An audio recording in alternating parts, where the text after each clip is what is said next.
So, will Donald Trump follow in the 647-year-old footsteps of Bartolomeo Prignano? No, he won't. Jon Stewart just roasted MSNBC again, and it was a masterclass in comedic takedown. See what you're doing to people, Trump? MSNBC's got to waste valuable airtime fact-checking your f***ing nonsense. Time they could have spent frowning, sighing, and rolling their eyes. The Daily Show host lit up MSNBC's constant spin, cheap shots, and shameless double standards. And yeah, it was straight flames. Good news for you, we've got all the spicy receipts. So strap in. This roast has more turns than an MSNBC roundtable. Trump shared an AI-generated image of himself depicted as the Pope on social media yesterday.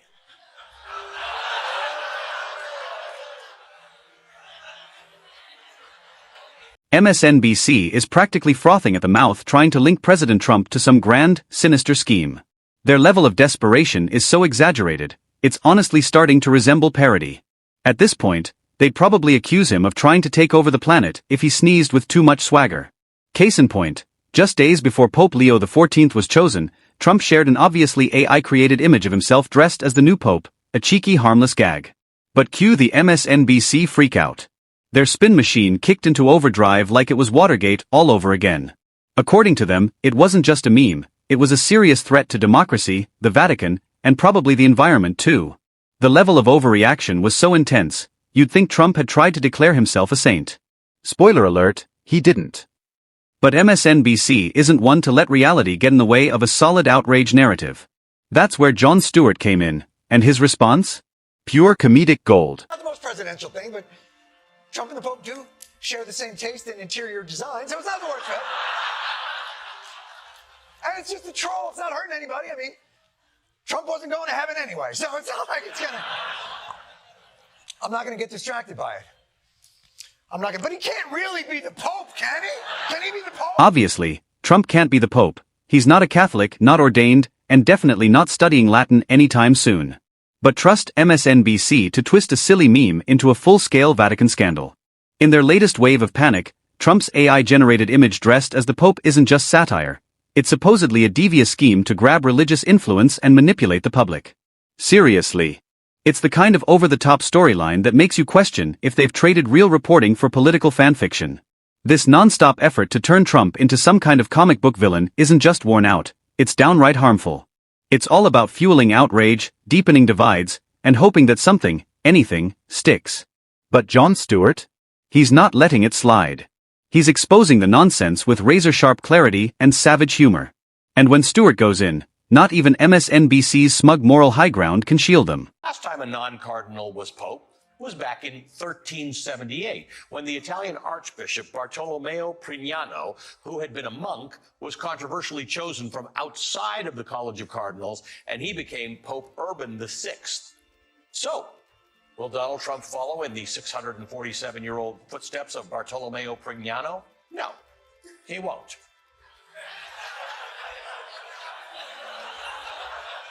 So I can't help but wonder, what's the point of all this?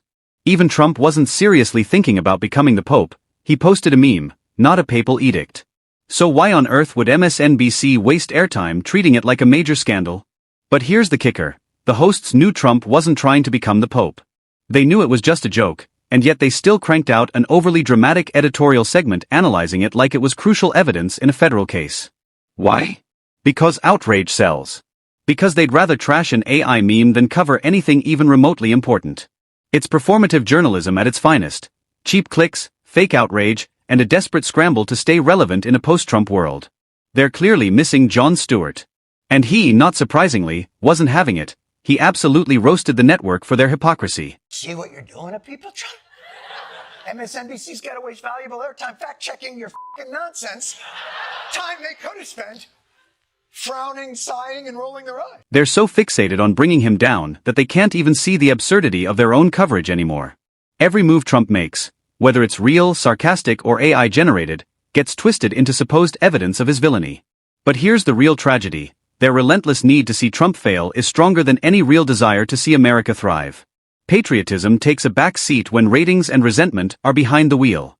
They'd rather stoke division, escalate hysteria, and manufacture outrage than acknowledge anything that could actually benefit the country, especially if it has Trump's fingerprints on it.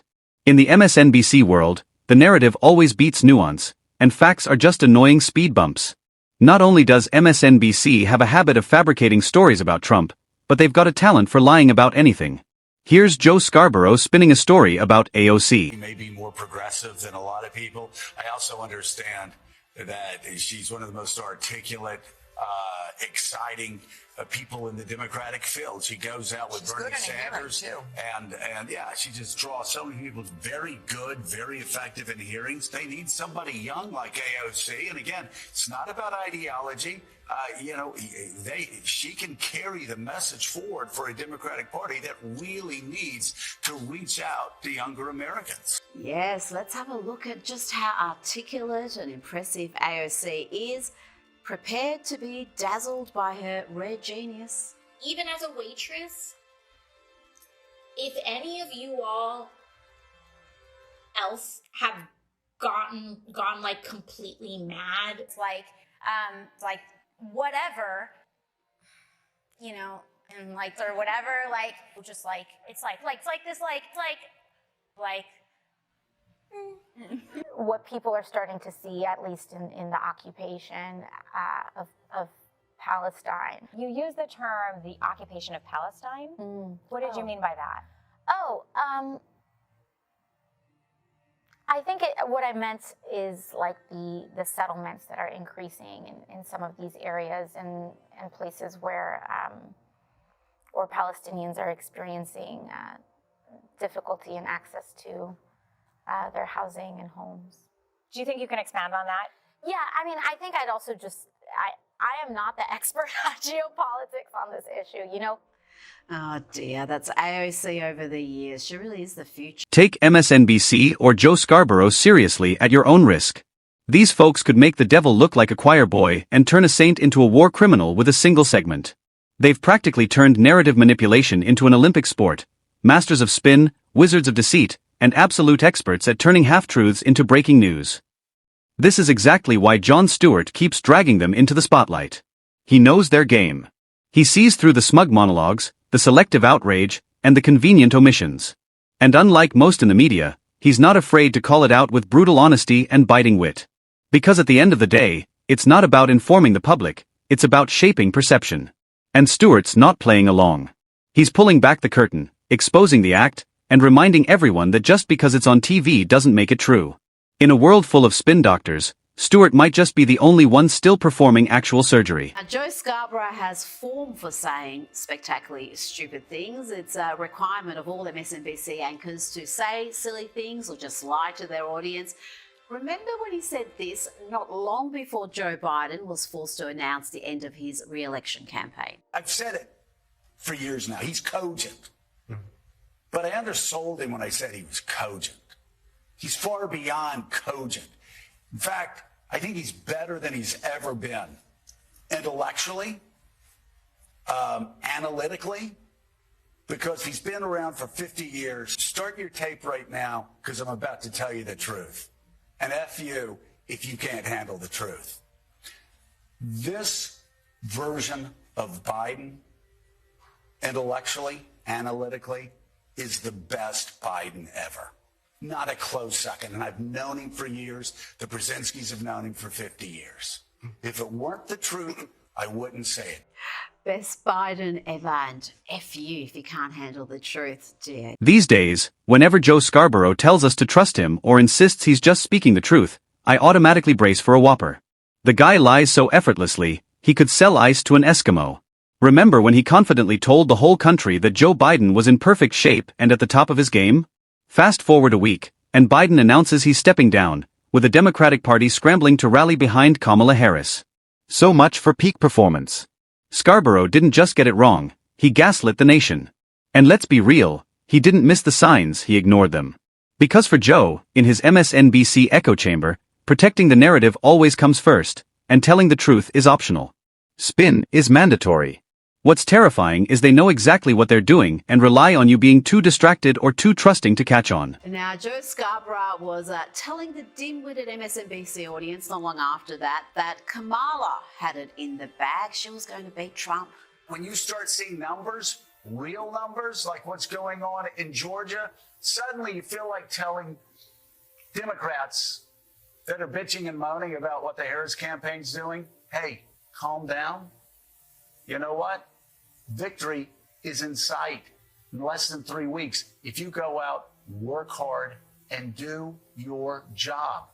The opponent is imploding, and Harris is doing better than ever. Victory is in sight. Sadly, it wasn't. It was a landslide loss that was in sight. Did you catch the look on Joe Scarborough's guest's face? Priceless. It was the kind of expression that screamed, "I can't believe I'm sitting through this." You could tell he didn't buy a single word coming out of Scarborough's mouth. It was less of an interview and more of an awkward hostage situation. The guest clearly knew what the polls and numbers were screaming. Kamala Harris was headed for a historic disaster at the ballot box. But there was Scarborough, pushing the same tired optimism, feeding the Democratic base a sugar-coated fantasy. Deep down, he knew the truth. He had to. You don't look at poll numbers that bad and keep a straight face unless you know you're selling pure fiction. But instead of being honest, he served up false hope on a silver platter, because in his world, narrative is what wins elections, even if reality begs to differ. But you know what's worse? Getting caught red-handed lying on live TV and then having to swallow your pride and apologize for. Make of that he's just been a little less visible than I think a lot of people, Trump observers, expected he would be. Yeah, well, reportedly he's been visible at nightclubs far more than he has been on the 7th floor of the Hoover building. Oh, really? It wasn't long before we got this correction. And now let's circle back to a segment from Friday's show. Frank Figliuzzi was on that morning during this hour discussing the work of administration officials. At the end of that segment, Figliuzzi said that FBI Director Kash Patel has reportedly been more visible at nightclubs than at his office at FBI headquarters. This was a misstatement. We have not verified that claim. But what about all the lies MSNBC has told about Trump over the years? When exactly are they going to apologize for those? They've been caught twisting the economy, distorting political stories, and pushing half-truths on major social issues, yet somehow the apologies are few and far between. And when they do say sorry, it's buried in a late-night tweet or a vague statement that no one notices. They've made unverifiable claims, pushed anonymous sources with zero accountability, and wrapped up speculation in a shiny breaking news bow. And the kicker? They've gotten away with it, time and time again. No consequences, no self-reflection, no shame. Meanwhile, they continue to present themselves as the moral authority of journalism.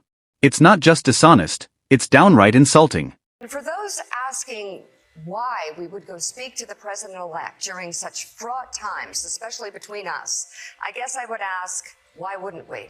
Because you said he was hit. Jon Stewart wrapped up the show by dropping a truth bomb, and it was brutal. He called out the glaring hypocrisy in plain view.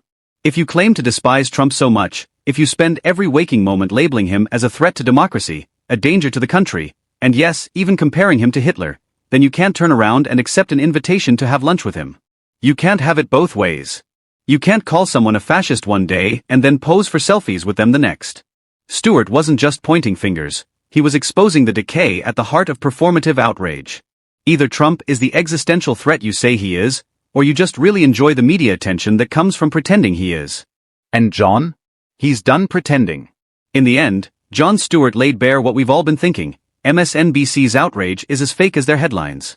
They lie, spin, and backpedal without any shame, then expect applause. But the mask is slipping, and thanks to Stewart, the double standards are no longer hidden in plain sight, they're in the spotlight.